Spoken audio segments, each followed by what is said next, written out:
GIGABAT is a European project that aims to improve battery manufacturing capabilities, brings together experts, not only gigafactories, but also machinery builders, experts in digitalisation, in recycling. They are good news, let's say. In the gigafactories in Europe, we are seeing that Verkor, both collaborating in this very nice, interesting project, GIGABAT. Helps on the equipment providers in Europe to improve and then to be on par with the concurrents in Asia. For the value chain, it's a two-time thing. First, they need to relocate a bit in Europe, and then we need to close the loop also with recycling, to be able to have less impactful raw materials for the battery cells and to keep in Europe the raw materials that today we are importing.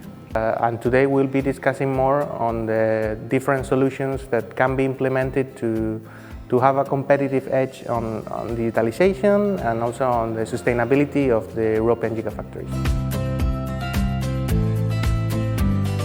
And actually this is a key point for gigafactories. We have to innovate in order to catch up with global competitors and also innovate in order to lead the battery sector and battery production in Europe in order to become more reliable, more resilient, in order to grant the strategic autonomy of Europe in terms of energy storage. So in the next 5 to 10 years, the idea is that the market will increase, and there will be kind of a consolidation of players, maybe new players coming.